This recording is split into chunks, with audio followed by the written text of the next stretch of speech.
galera, estou aqui hoje com meu amigo, eu só chamo amigos, né? Graças a Deus eu tenho Como é bom ter amigos, né? bons amigos, né? Meu amigo querido André Barrense, meu amigo desde BH, Desde BH. mais um mineiro na patota do pão de queijo, uma patotinha de pão de queijo. A máfia. A máfia. O André, ele sempre ocupou um lugar na minha vida assim muito importante, assim, um lugar de um mentor, de uma pessoa que sempre me ajudou, seja num conselho para a vida ou num conselho para o negócio. A gente vai falar sobre esses conselhos aqui porque eu quero que você ajude a turma também. Opa! Né? E o André é diretor América Latina do Google for Startups, é a linha de investimento do Google, né, em empresas que estão começando, empresas, principalmente empresas de tecnologia, de base tecnológica. E foi uma das primeiras pessoas que acreditou na Growth Brands como um negócio, né, como uma marca que podia ajudar outras marcas a desenvolverem melhor seus negócios. Isso foi há 2 anos atrás. Né? Se tivesse dado errado, ele não estaria aqui, graças a Deus deu certo. Não, eu estaria aqui. Um dos meus primeiros investidores e amigos e conselheiro da Growth. Então, todas as decisões de investimento passam por esse conselho, o André faz parte dele, graças a Deus eu tenho essa turma comigo. Obrigado. Poxa, eu que agradeço, Fê. Obrigado. Coisa muito especial estar aqui com você, com o time, principalmente pelo motivo que a gente está aqui, né? Que é compartilhar um pouquinho da jornada de crescimento, né? Porque não precisa morrer para ver Deus, né? Assim, dá para aprender com o erro dos outros, dá para aprender com o acerto dos outros, é só você buscar boas referências. Com toda certeza. Né? Na verdade, o segredo, né, acho que dos bons empreendedores, das boas empreendedoras, é a capacidade de aprender mais rápido do que outros. Muito com os erros de outros, para saber o que não fazer primeiro e depois aprender o que fazer. Então isso, para mim, é um dos segredos de crescer como empreendedor. Para isso você tem que ouvir as pessoas. Né? Eu diria que assim, todo empreendedor, toda empreendedora tem um superpoder, que é comunicar. E não necessariamente, quando a gente fala de comunicar, é comunicar só com o grande público. Né? É comunicar também com o pequeno público, comunicar com o seu time, comunicar com investidores, comunicar com o cliente. E comunicação, antes da fala, ela é sobre escuta. Então, a gente escutar ou saber escutar é mais importante do que a gente saber falar. Porque a qualidade do que a gente vai dizer, a impecabilidade do que a gente vai dizer, ela é, primeiro, fruto da nossa escuta. Então, você saber escutar atentamente o que o outro empreendedor, ou mais do que o empreendedor, que o que seu cliente está falando, cara, é uma arte. É uma arte. Na verdade, é uma arte e uma ciência. Quando você combina a arte e a ciência, aí você tem a mágica. E a gente não está falando, galera, assim, para ouvir qualquer buchitagem que se espalha na internet, principalmente aí, tá? Então, assim, não é todo coach aí que você tem que acreditar, não é todo guru aí que você tem que acreditar, é uma coisa assim, eu tenho que ouvir as pessoas, né, e obviamente, fazer um filtro ali do que cabe para mim, do que não cabe, do que funciona, do que não funciona. Que é a diferença, para mim, Fê, entre você, né, ouvir e escutar de forma ativa, né? Que é você, obviamente, ter atenção ao que está sendo dito e depois você fazer um filtro do que vale para você e do que não vale. Porque ninguém está vivendo a sua vida, ninguém está vivendo a sua empresa, ninguém está vivendo o seu desafio. O que você pode é aprender com os outros, mas lembrando que a verdade é sua. Então você tem que buscar essas inspirações, buscar conhecimento, para encontrar qual que é a sua verdade, qual que é a verdade da sua marca. E aí, se você escuta a todo mundo, vai vir mais barulho do que aprendizado. Então, você saber fazer, né, esse processo de filtragem, né, a gente falar de um digest de informação, uma curadoria de informação, que é o que a gente está fazendo aqui. Você está curando informação, conhecimento, para chegar à essência para quem vai ouvir e ver o que a gente está falando aqui. Da mesma forma que você curou todo o seu conhecimento, toda a sua experiência e colocou num livro. Dedé, começando pelo começo, de onde é que vem o André Barrens? André, né? Não é nem o Barrens, é o André. O André, Dedé. Dedé. Qual que é a sua origem? Cara, essa é uma pergunta importante, porque assim como você, muita gente acha que eu nasci em Minas. Eu falo que eu sou um falso positivo, né? Porque eu nasci em São Paulo, sou aqui da ZL, Zona Leste de São Paulo. É mesmo, nascido, né, criado na ZL. Então, nasci aqui, São Miguel Paulista. Sou filho, né, de uma mulher negra piauiense que migrou para São Paulo. Dona Edmeia, mãe. Maravilhosa.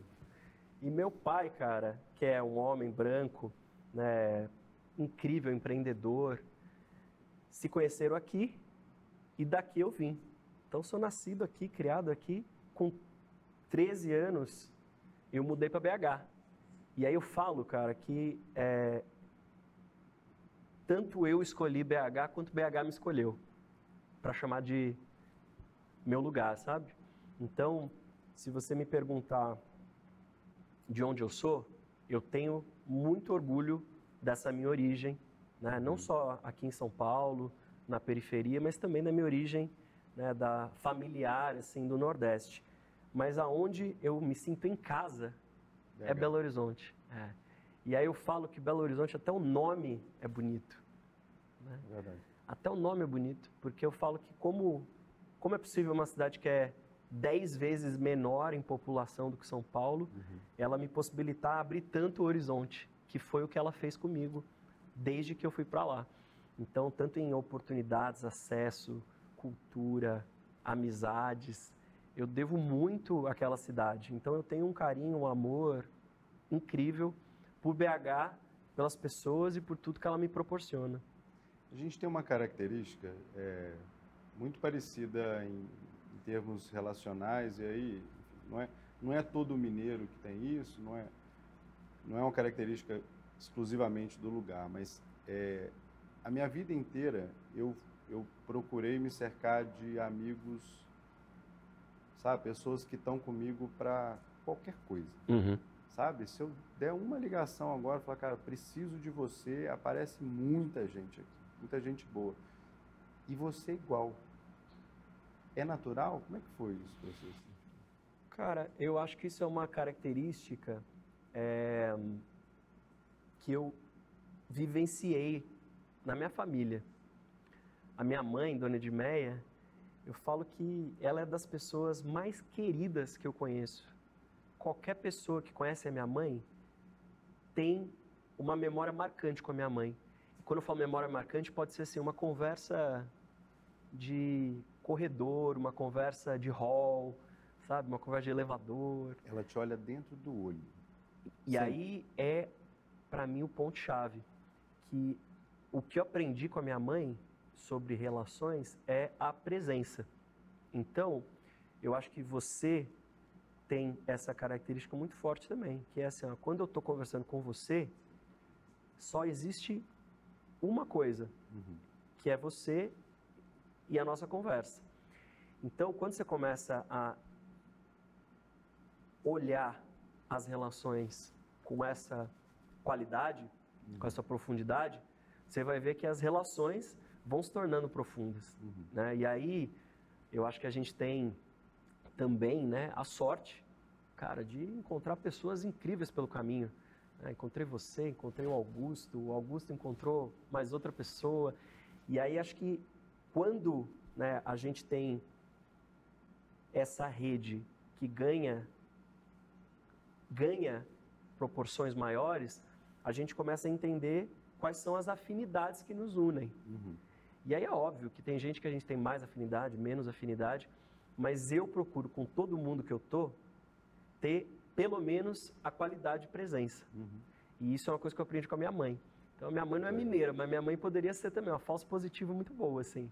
E isso é uma qualidade, cara, assim, que não é tão fácil de encontrar hoje em dia, porque tá todo mundo com o celular na mão, e aí às vezes você está conversando com a pessoa e o cara está aqui, e aí ele olha para um lado, olha para o outro, né?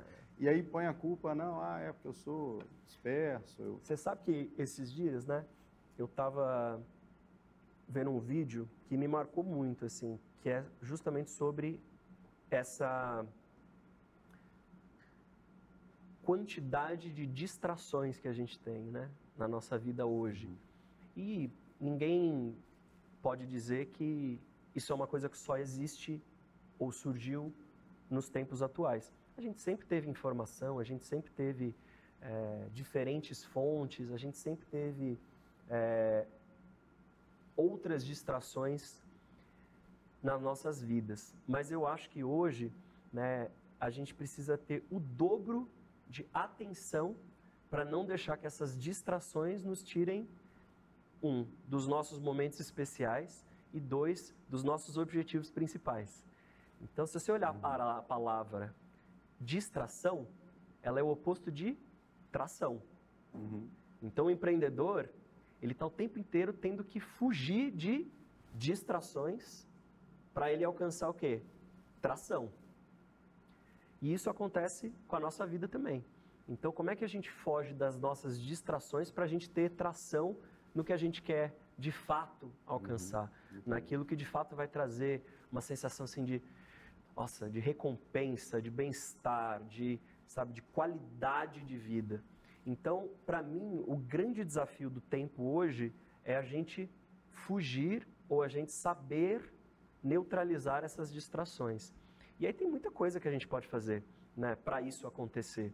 A primeira delas é a gente ter uma prática e uma intenção naquilo que a gente vai fazer agora.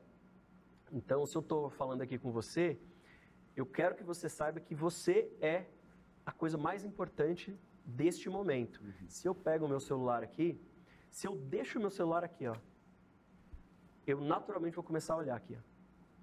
E aí você já percebe que você não é a coisa mais importante.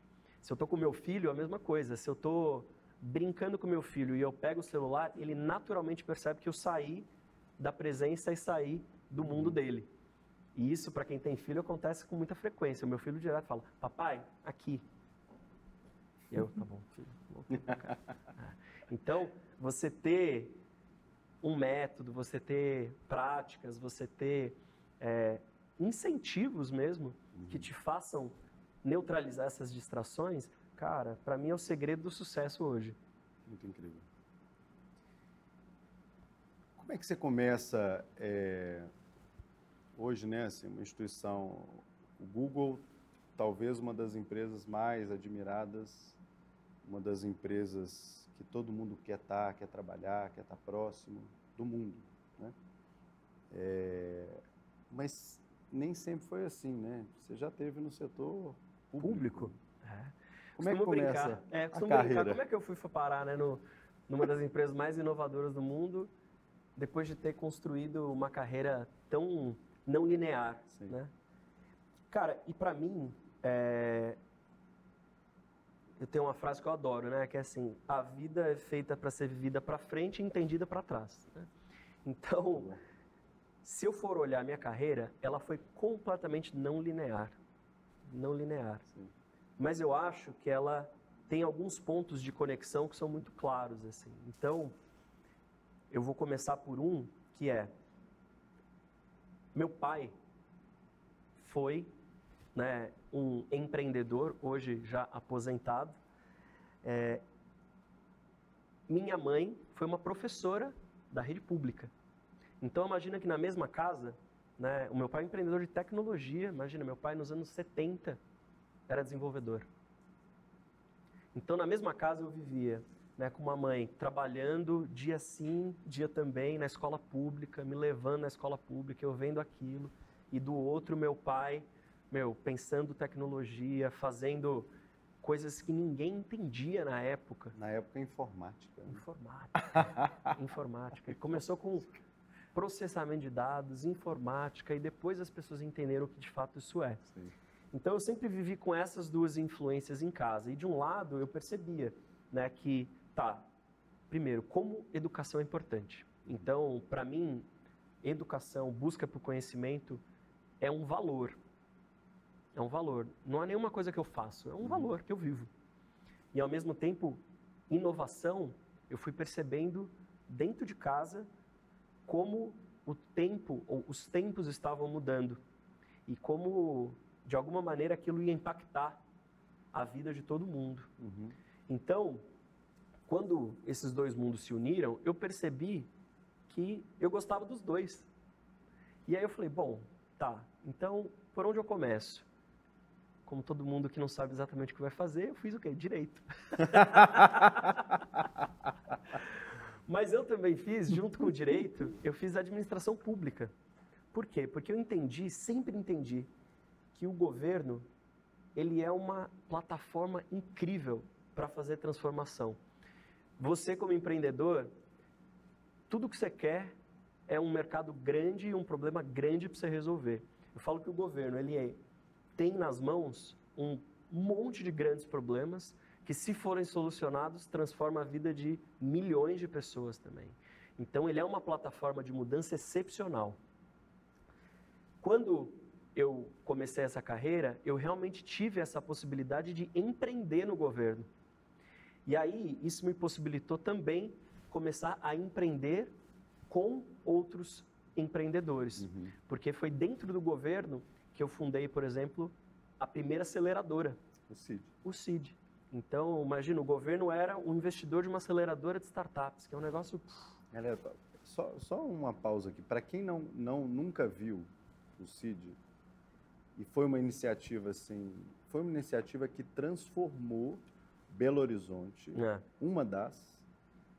que transformou Belo Horizonte, de fato, num polo tecnológico que dali saíram Melius, muitas empresas. Tem lá, Sambatec, Simpla. Muitas das startups que vocês conhecem, coisas que deram muito certo, coisas que também não deram certo, que empreendedores testaram ali. Super. Mas eu lembro que quando eu fiquei sabendo do CID, já estava no Lourdes.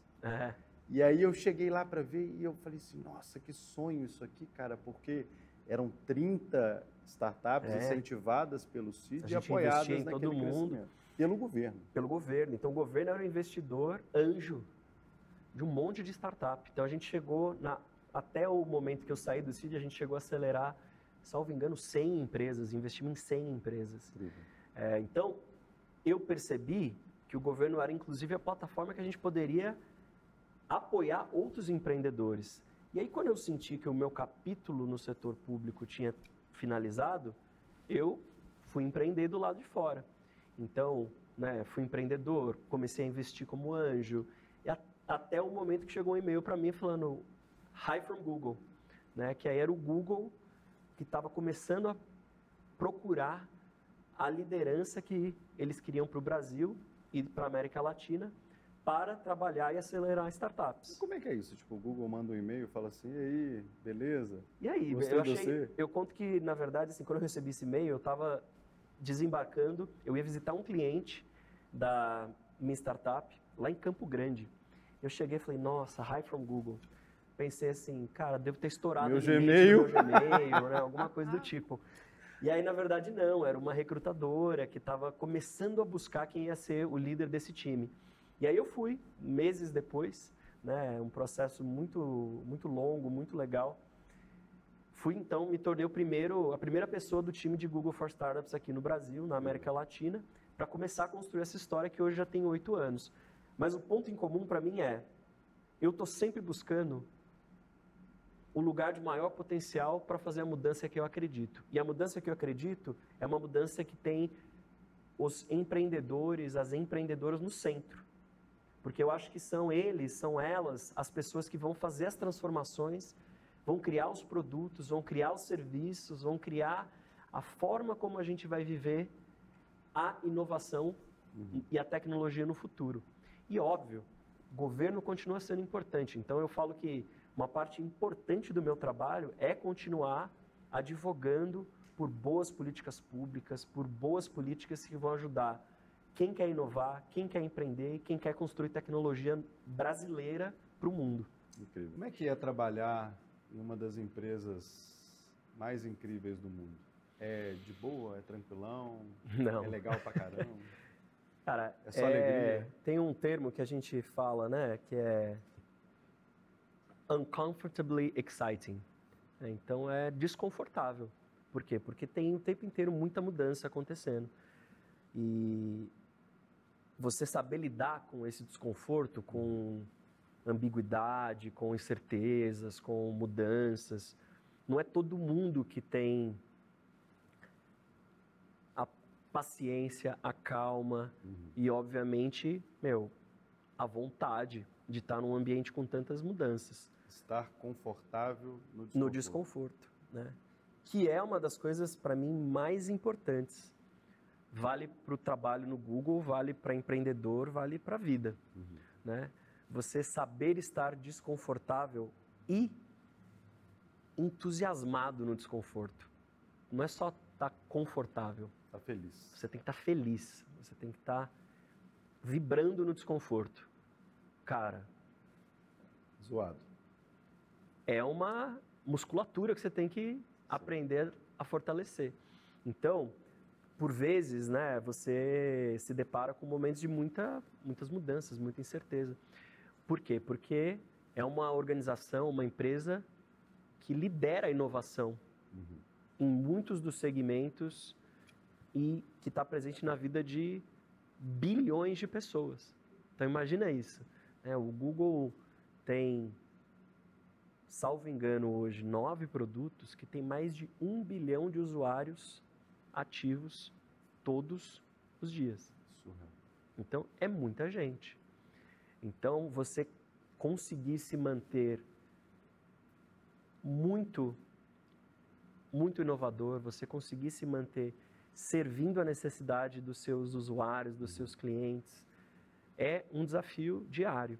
Então, você ter uma cultura que possibilite, que encoraje, que faça isso ser realidade, é fundamental, senão não acontece. Qual que é o tamanho do Google for Startups América Latina? Quantas investidas? Hoje, tem 8 anos, né? Pouco menos de 8 anos que a gente está aqui. A gente já acelerou quase 600 empresas na América Latina.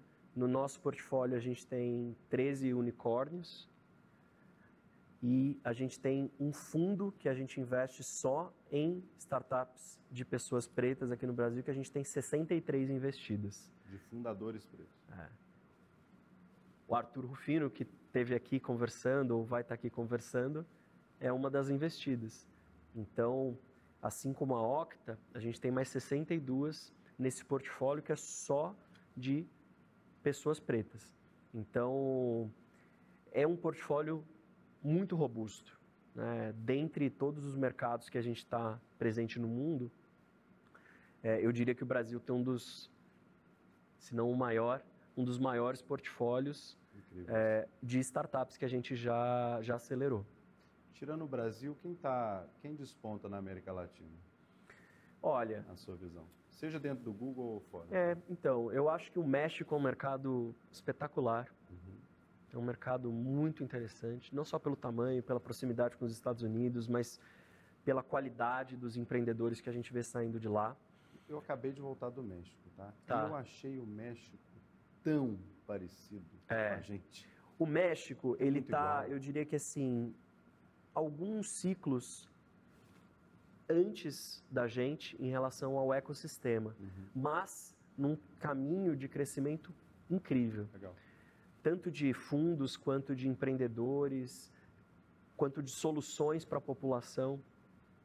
Um outro que é espetacular, Colômbia, eu acho muito especial também. A gente tem grandes fundadores que saíram de lá, a gente tem boas empresas cada vez mais saindo de lá. E aí eu destacaria também Argentina, que apesar de todas as mudanças macro, econômicas e políticas, tem uma qualidade de talento empreendedor incrível. Legal. E agora o Uruguai começando também a se destacar.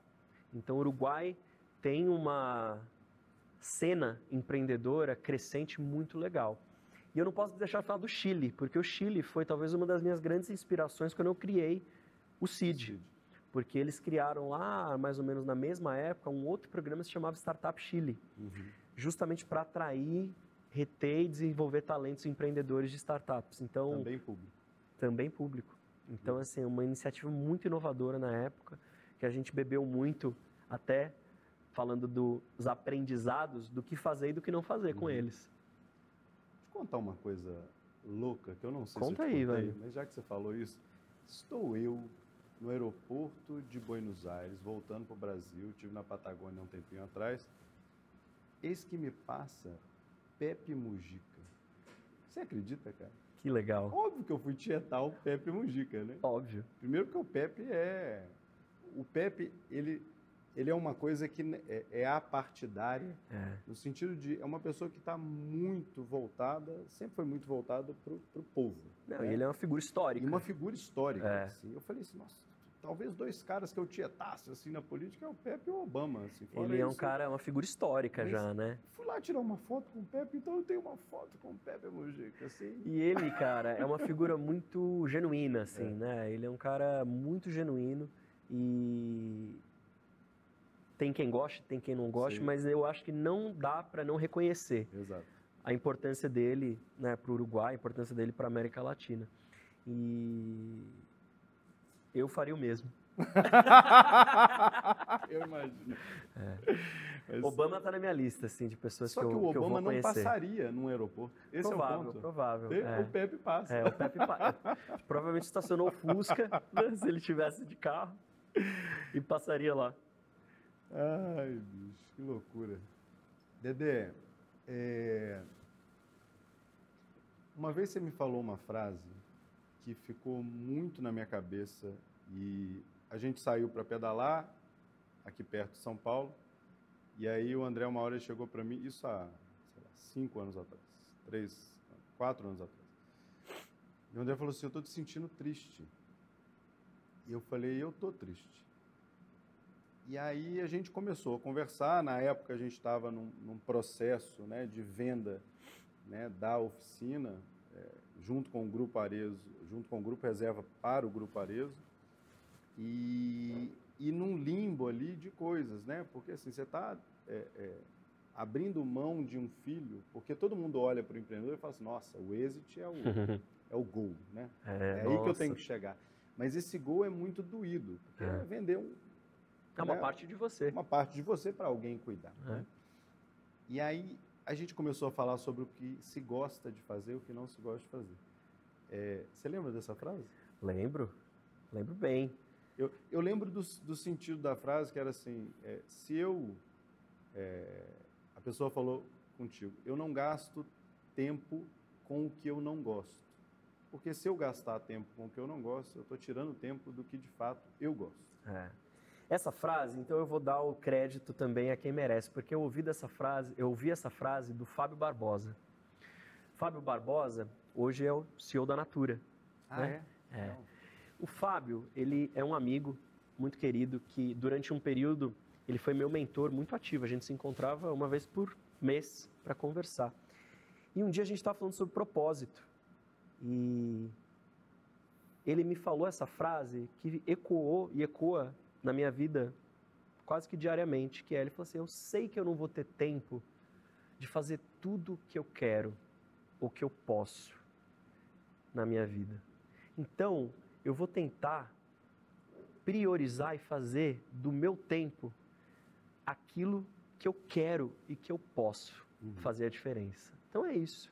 Então, quando ele me falou essa frase, eu falei, nossa, cara, isso é muito poderoso, porque não é não, vou fazer só o que eu quero. Não, é o que eu posso fazer. É a responsabilidade de você usar o seu tempo para fazer a mudança e construir aquilo que você acredita, que é muito poderoso, cara. Então eu sinto, e aí eu tô chegando agora, né, aos 40 anos esse ano, Fê. E eu costumo dizer que quando a gente é jovem, a nossa relação com o tempo é muito diferente. À medida que a gente vai envelhecendo, a gente tem filhos. Quando você tem filho, o tempo se materializa numa pessoa que você vê passar. Então, a relação com o tempo é outra. E aí, eu costumo dizer que a partir do momento que você repactua e recontrata a sua relação com o tempo, você percebe que ele é um recurso essencial. Então você começa a priorizar esse recurso. Assim como você prioriza, a maioria das pessoas prioriza dinheiro, você começa a priorizar também o tempo. Então você fazer isso no seu calendário diário, semanal, mensal, anual, é o que vai garantir que no final da sua passagem aqui, você vai falar, nossa, cara, realmente eu fiz ou eu priorizei aquilo que é importante para mim, é aquilo que eu queria fazer. E aí, para mim, isso torna o viver, de fato, uma ação ativa, um compromisso.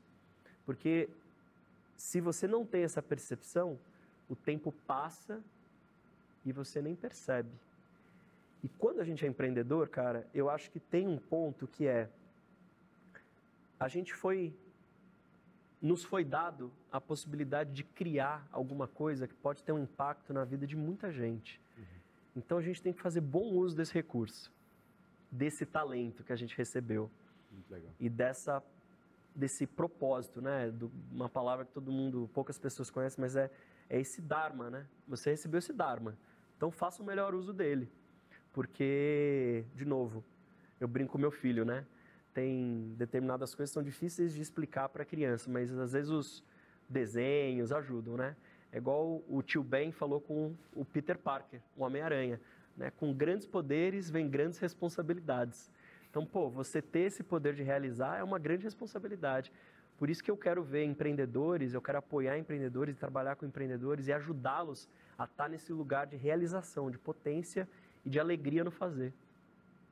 Já emendando nessa história, você já foi investidor pelo setor público, investidor pelo Google, investidor pessoa física, investidor anjo de várias iniciativas que a gente conhece, nosso investidor.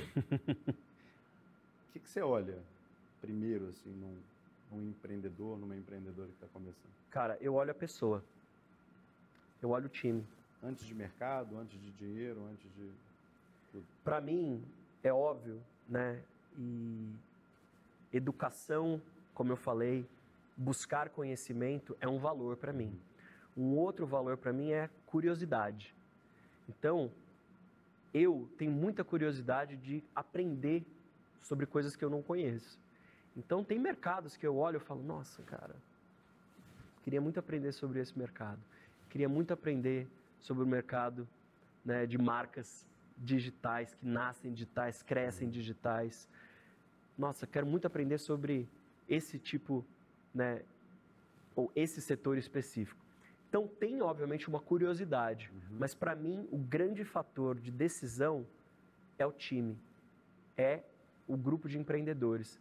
Eu sempre olho e penso, esse grupo de pessoas aqui é capaz de construir uma solução que provavelmente não vai ser aquela que a gente conversou, mas é capaz de construir uma solução para endereçar essa oportunidade ou esse desafio? E mais do que isso, quanto que eu vou aprender com esses empreendedores? Mais do que eles vão aprender comigo. Porque o que a gente constrói quando a gente está num conselho, ou quando a gente é um mentor, ou quando a gente é um investidor, é uma troca.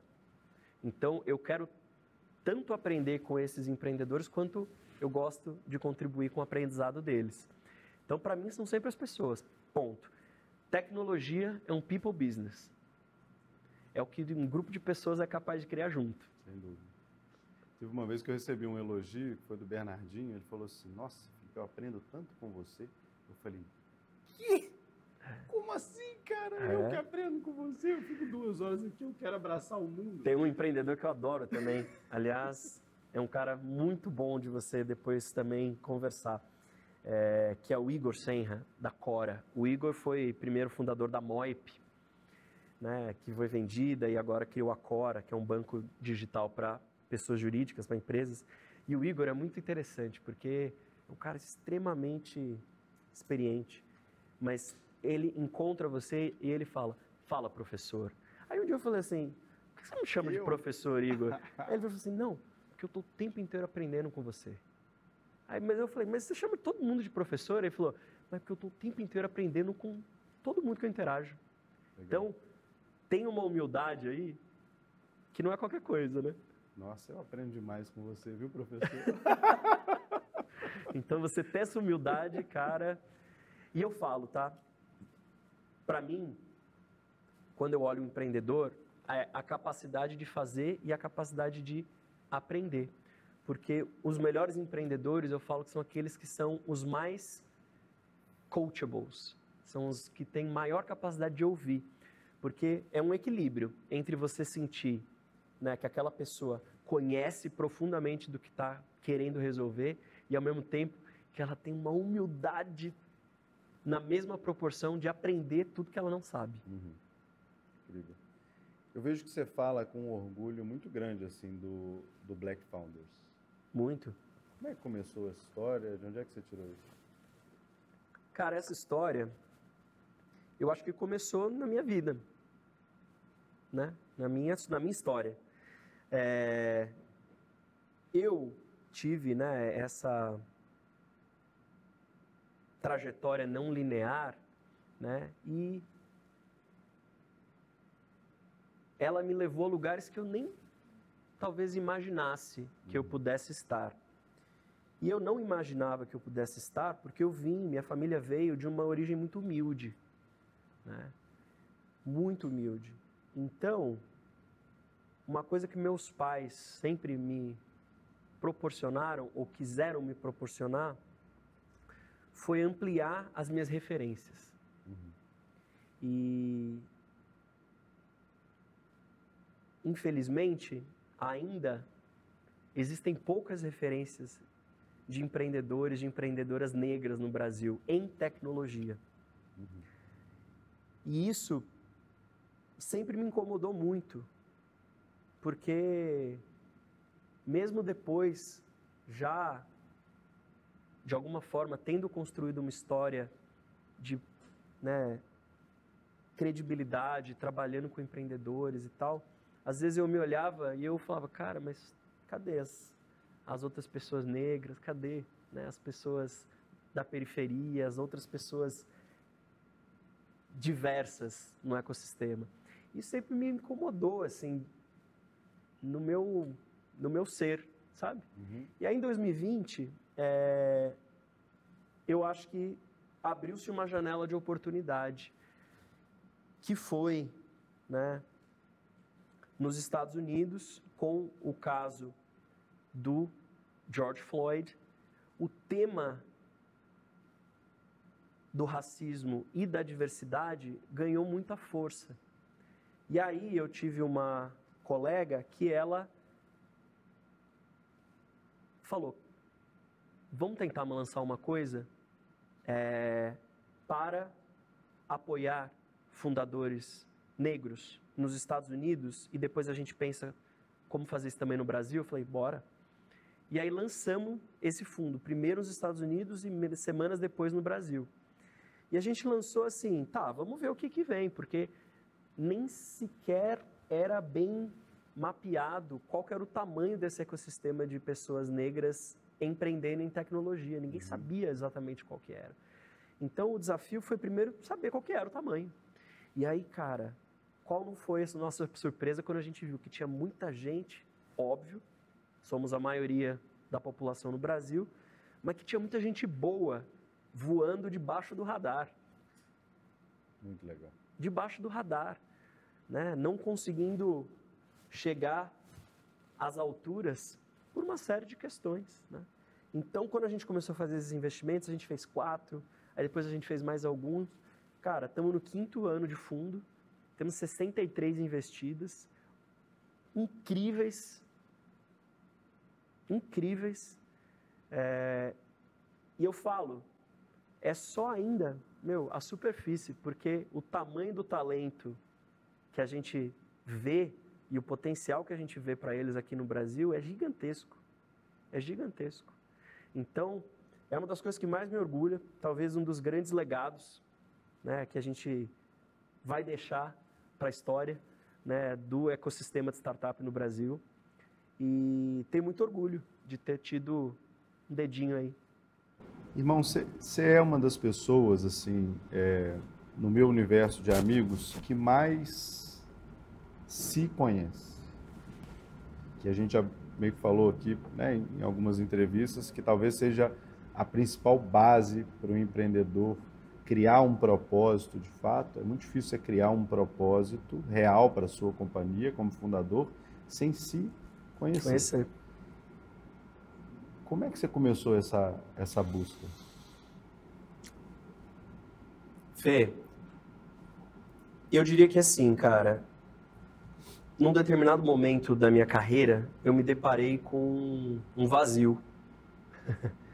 E nesse vazio, eu percebi que ele não ia ser preenchido por nada fora. Uhum.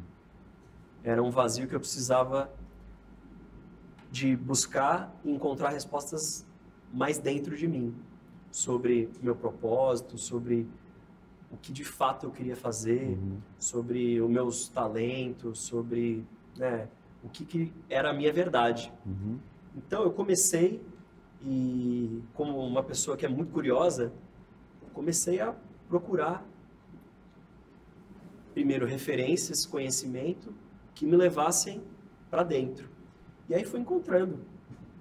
Primeiro, né, na Índia, Butão, e aí fui entendendo qual era o meu caminho também. E aí, esse caminho, cara, não tem fim. Então, é uma curiosidade eterna que você tem que ter sobre você, porque nós somos seres em evolução. Então, o André de 5, 10 anos, ele não tem absolutamente nada a ver com o André de 2024. É óbvio, né, que tem a essência é muito parecida, a verdade é muito parecida, mas o manual de instruções, ele não serve. Então, você precisa compreender qual que é o seu manual de instruções, para você saber pilotar bem a máquina, pilotar bem o seu ser, para você conseguir, então, entregar aquilo que você é capaz. E eu acho que isso para o empreendedor é muito importante. Por quê? Não existe verdade de marca, verdade de produto, sem a verdade do empreendedor ou da empreendedora. Se você não sabe qual que é a sua verdade, se você não sabe qual que é a sua visão, se você não sabe qual que é a sua direção, você não vai ter uma direção para a sua empresa, você não vai ter uma visão e nenhuma verdade. Então, não estou dizendo que você precisa responder tudo em detalhes para começar, mas você precisa saber por onde começar. E aí é importante que você tenha esse momento, ou sempre tenha momentos de refletir se a verdade continua lá. Muito legal. Esse momento que você comentou aí da nossa conversa, era nitidamente um momento em que você estava procurando reencontrar essa verdade. E você reencontrou. E olha o que a gente está fazendo aqui hoje. Não tem nada mais verdadeiro do que isso aqui. Muito legal. Muito incrível. É sempre uma aula, tá, gente? Assim, é uma aula quando está pedalando, é uma aula aqui quando está sentado, é uma aula... Eu tenho muita sorte. Professor. Né, professor? Palestrinha. Corta. Vai, palestrinha. Diante de estar numa empresa super inovadora e que movimenta sempre primeiro ali, né, é a vanguarda da inovação global, você tromba com muitas novas tecnologias.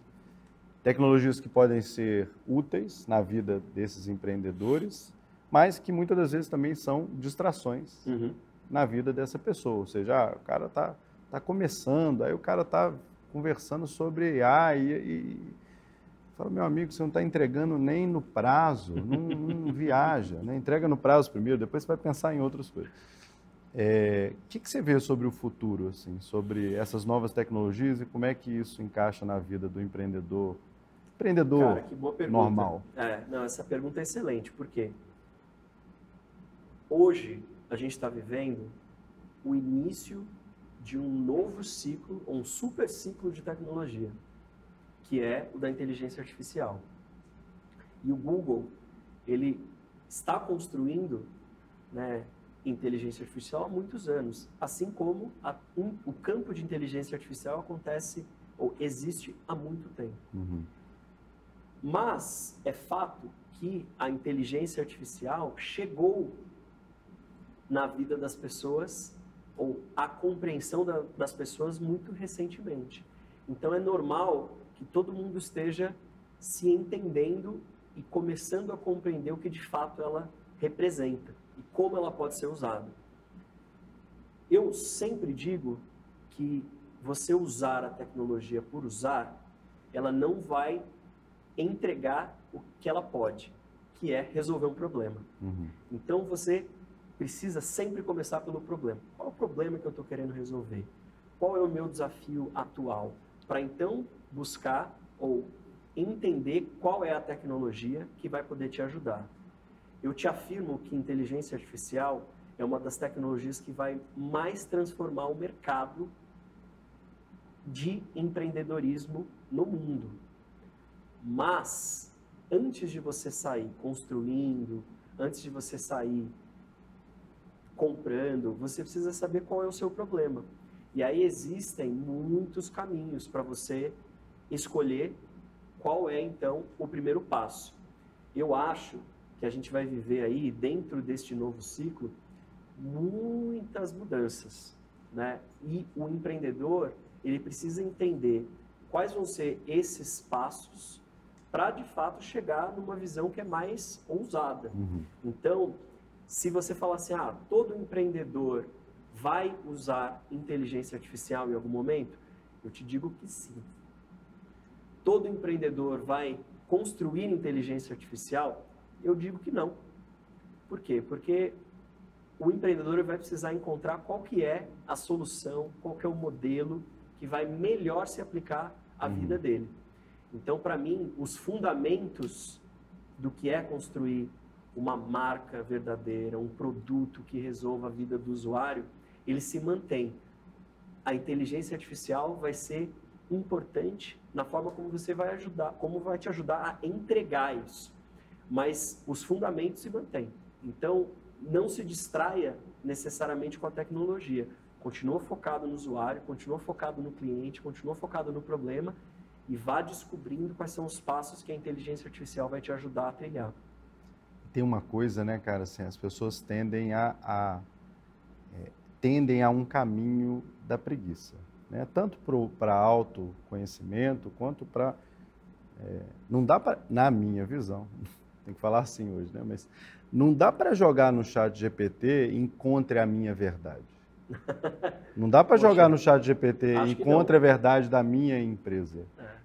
Você pode jogar assim, como é que eu descubro quais são os passos que eu vou colocar para eu encontrar determinada coisa, né? Eu, por exemplo, eu uso muito para busca, porque eu acho incrível a busca daquilo ali. Mas quando é criação do zero, quando é não tem como eu pegar e entrar dentro da minha cabeça para entender o que eu estou pensando, né? Eu acho que a inteligência artificial, ela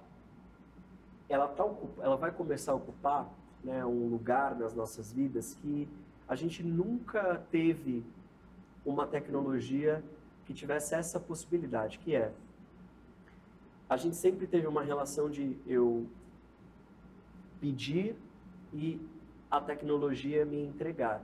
O que a gente vai começar a ver agora é uma colaboração entre a inteligência humana e a inteligência artificial. Mas a inteligência humana, ela vai precisar estar lá. E a inteligência artificial vai ajudar essa inteligência humana a entregar algo ainda melhor. O que é importante também dizer é que todo empreendedor precisa entender o que é a inteligência artificial que resolve o seu problema com responsabilidade. Por quê? A gente não pode deixar de lembrar que essa é uma tecnologia com muito potencial e com consequências que a gente também está descobrindo. A gente está descobrindo quais são esses usos e quais são os resultados. Então, responsabilidade no uso e no desenvolvimento é a chave também, para que a gente continue, né, tendo a tecnologia como aliada. Então, todo empreendedor, ele tem uma visão que ele coloca no seu produto sobre a realidade que ele quer criar. Criar com responsabilidade, eu acho que vai ser muito importante, talvez tão importante como nunca foi, especialmente pelo potencial dessa nova tecnologia. Embalando essa história toda, para a gente fechar, eu sempre fecho com a mesma pergunta. Para você, qual que é o segredo do crescimento?